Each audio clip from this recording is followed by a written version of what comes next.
तो ये मुद्दा विहीन बीजेपी है, इसलिए कुछ भी बोल सकती है। इसलिए उनको बोलने की आदत है। क्योंकि हाशिए पर चले गए हैं वो सुशील मोदी जी। 40 में 40 सीटें महागठबंधन को आएगा और यहाँ 0/0 आ जाएगा बीजेपी और एनडीए को। उजला उजला बाल और उज्जर दाढ़ी वालों ने बिहार की जनता उनको पकड़ ली है मजिस्ट्रेट चेक-इन में। इसलिए बिहार के साथ हमेशा उन्होंने धोखा किया है।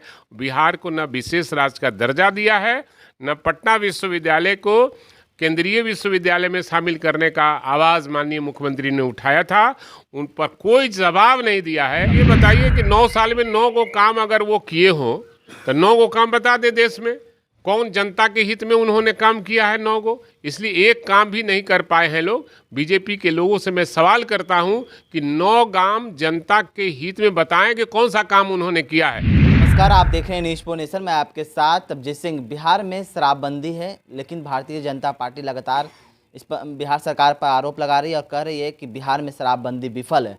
वहीं बात करें तो सुशील कुमार मोदी जो बीजेपी के वरिष्ठ नेता हैं, वो कह रहे हैं कि बिहार में गुजरात के तर्ज पर जैसे गुजरात में परमिट देकर शराब खोले गए हैं, उसी तरह बिहार में भी शराब खोला जाए। इसी बात करने के लिए हमारे साथ हैं आरजेडी के विधायक भाई वीरेंद्र। सर, सुशील मोदी बोल रहे हैं कि गुजरात के जैसा बिहार में शराब खोला जाए।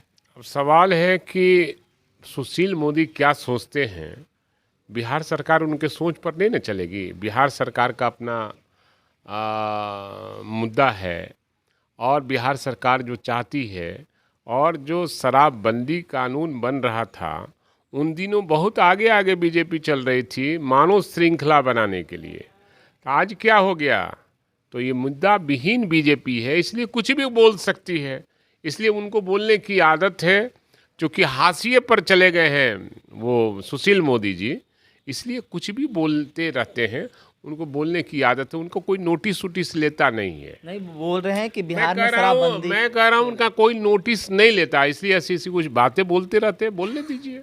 वो कह रहे हैं कि राजस्व की घटा हो रहा है, अगर खोलेंगे तो पर्यटक आएंगे, यहाँ पर लिमिट में शराब मिलेगा। अरे तो वित्त मंत्री थे, जब बिहार के वित्त मंत्री थे तो उन्होंने इस बात को क्यों नहीं सोचा कि राजस्व का घाटा हो रहा है? उसी समय ये मुद्दा उठाते तो अच्छा लगता।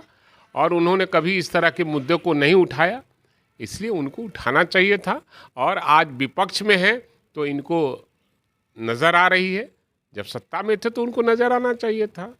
आप लोगों के विपक्ष की बैठक होने वाली है बिहार में। वहीं बात करें तो भारतीय जनता पार्टी के 4 बड़ी रैली होने वाली है बिहार में, जिसमें प्रधानमंत्री नरेंद्र मोदी भी कितना हो रैली कर ले बिहार में, 40 में 40 सीटें महागठबंधन को आएगा और यहाँ 0/0 आ जाएगा बीजेपी और एनडीए को। लेकिन भारतीय जनता पार्टी कह रही है कि अगर नरेंद्र मोदी आएंगे तो कोई विपक्षी एकजुटता सब विफल हो जाएगा। अरे देश को लूट लिया मिल के हुस्न वालों ने।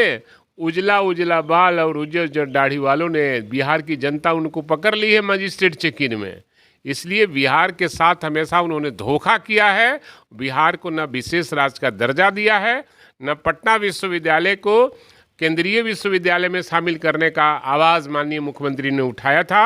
उन पर कोई जवाब नहीं दिया है। इसलिए बिहार के साथ तो हमेशा सौतेलापन व्यवहार हुआ है। इसलिए मोदी की बात में बिहार की जनता आने वाली नहीं है।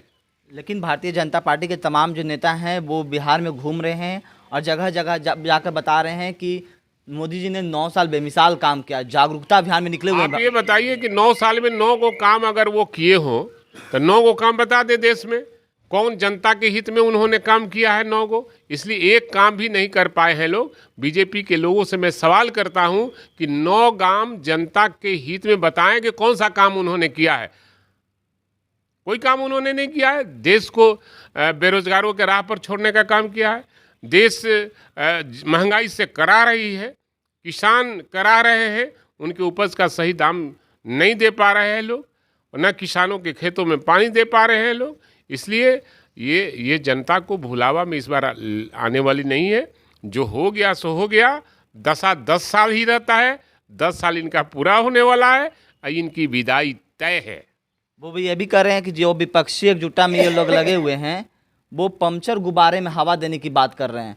कभी भी विपक्ष एकजुट नहीं हो पाएगा। अब सवाल है कि उनके पास कोई मुद्दा नहीं है, तो मुद्दा विहीन लोग क्या बोलेंगे? जब विपक्षी एकता एक हो रहा है तो इनको बहुत टिस बढ़ रहा है और टिस में सब बातें बोल रहे हैं। और जब मानसिक रूप से संतुलन खो जाता है तो तरह तरह की बातें निकलती रहती है। तो इसलिए महागठबंधन की एकता को देखते हुए कि मानसिक संतुलन इनका खो गया है बीजेपी वालों का। चलिए, ये थे हमारे साथ आरजेडी के विधायक भाई वीरेंद्र। उन्होंने साफ तौर पर कहा है कि भारतीय जनता पार्टी का जो मानसिक संतुलन है वो खो दिए हैं। इस तमाम खबरों को बने न्यूज़ पॉइंट के साथ। नमस्कार।